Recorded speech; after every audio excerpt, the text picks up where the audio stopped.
selamat berjumpa dengan saya Pak Eli. Santai saja nak ya. Apa kabar? Baik? Atau sudah lupa dengan Pak Guru? Sudah begitu lama ya, beberapa minggu atau bulan kita tidak bertemu.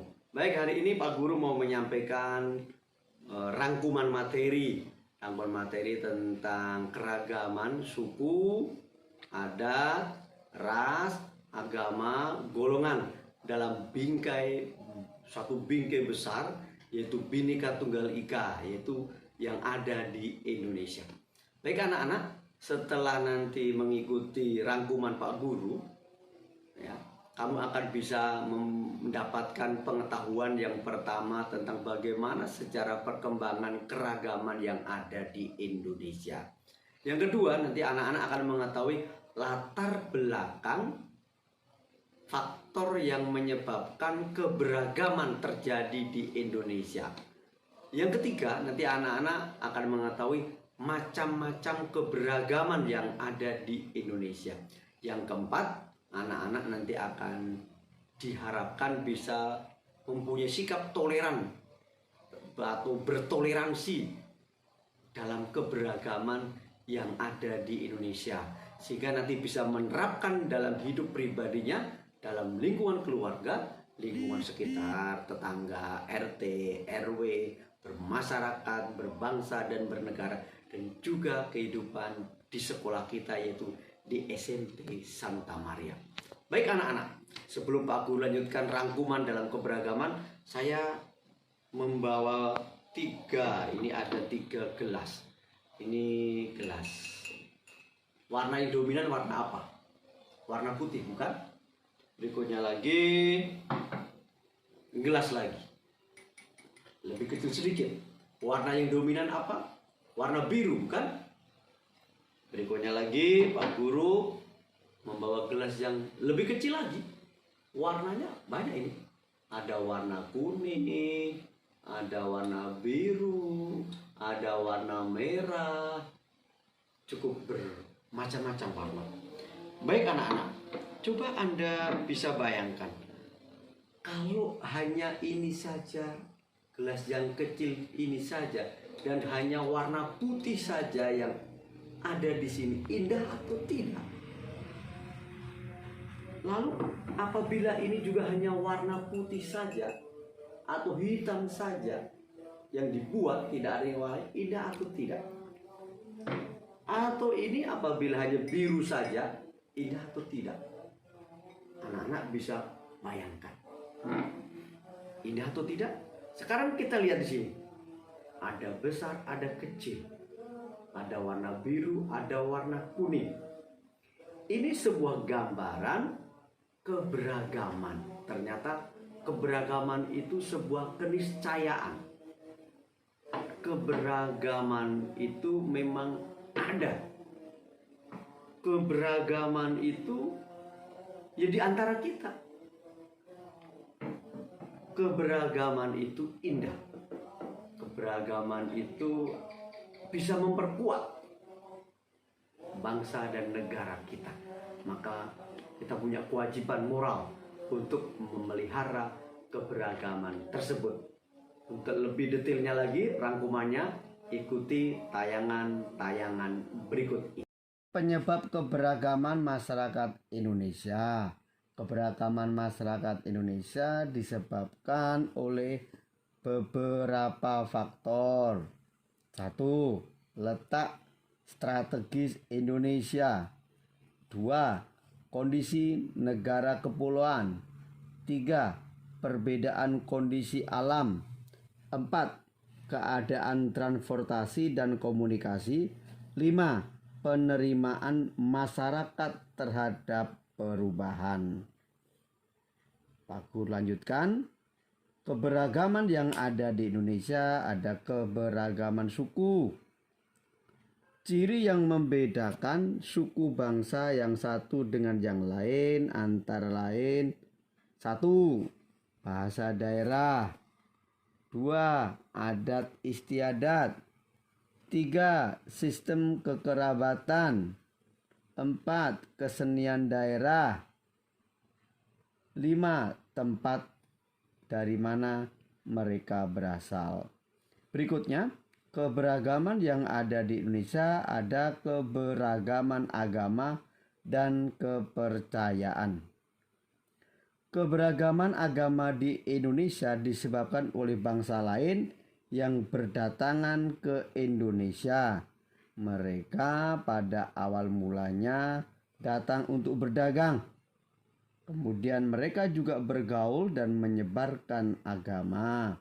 Kita tahu agama yang ada di Indonesia. Yang pertama agama Islam. Yang kedua agama Katolik. Yang ketiga agama Kristen, yang keempat agama Hindu, yang kelima agama Buddha, dan satu lagi yaitu Konghucu. Keberagaman berikutnya adalah keberagaman ras. Menurut Undang-Undang Nomor 40 Tahun 2008 tentang penghapusan diskriminasi ras dan etnis, ras adalah golongan bangsa berdasarkan ciri-ciri fisik dan garis keturunan. Maka kita di situ tidak boleh melakukan tindakan diskriminasi. Di negara kita ada beberapa ras, antara lain satu, ras Malayan, Mongoloid yang berada di Sumatera, Jawa, Bali, Nusa Tenggara, Kalimantan, dan Sulawesi. Ras Melanesoid yang berada di Papua, Maluku, dan Nusa Tenggara Timur. Berikutnya, ras Asiatik Mongoloid. Ras ini tersebar di seluruh Indonesia, dan ras Kaukasoid. Berikutnya, keberagaman yang lain adalah keberagaman antar golongan. Keberagaman masyarakat Indonesia dapat dilihat dari struktur masyarakatnya. Di sini kita akan lihat dua ciri, yaitu secara horizontal dan secara vertikal. Secara vertikal ditandai dengan adanya lapisan atas dan lapisan bawah yang cukup tajam. Secara horizontal ditandai dengan kenyataan adanya kesatuan-kesatuan sosial berdasarkan perbedaan suku bangsa, agama, adat istiadat, dan kedaerahannya. Sampai di sini dulu Pak Guru cukupi, nanti Pak Guru lanjutkan di slide berikutnya. Anak-anak, mari kita lanjutkan materi kita. Arti penting memahami keberagaman dalam Bingkai Bhinneka Tunggal Ika. Kita harus tahu dan menyadari bahwasanya keberagaman yang ada di negara kita itu memang sejak dulu sudah ada. Kita pelajari bersama dalam sejarah Indonesia, ada kalimat yang berkaitan dengan keberagaman, yaitu Bhinneka Tunggal Ika dapat ditemukan dalam kitab Sutasoma yang ditulis oleh Empu Tantular. Bhinneka Tunggal Ika di sini mengandung makna bahwa walaupun bangsa Indonesia terdiri atas macam suku bangsa, adat istiadat, ras dan agama yang beraneka ragam, namun keseluruhannya merupakan suatu persatuan dan kesatuan. Perilaku hidup kita tentunya akan bisa kita lihat dalam kehidupan kita masing-masing. Apakah perilaku hidup kita itu menunjukkan perilaku yang menghargai keberagaman tersebut? Mari kita lanjutkan. Pak Guru akan lihatkan bagaimana perilaku toleran terhadap keberagaman suku. Perilaku toleran perlu dilaksanakan dalam mewujudkan persatuan dan kesatuan. Di sini Pak Guru akan bahas satu demi satu macam-macam perilaku toleran. Yang pertama, perilaku toleran dalam kehidupan beragama. Contohnya, menghormati agama yang diyakini oleh orang lain, tidak memaksakan keyakinan agama yang dianutnya kepada orang lain, dan sebagainya. Nanti anak-anak cari sendiri. Yang kedua, perilaku toleran terhadap keberagaman suku dan ras di Indonesia. Kita akan lihat bagaimana perilaku itu. Salah satu cara untuk melaksanakan tindakan toleran berperilaku karena perbedaan suku dan ras, antara lain kita bisa lihat kita dalam bergaul dengan teman atau tetangga lingkungan kita, tidak usah kita membeda-bedakan karena suku.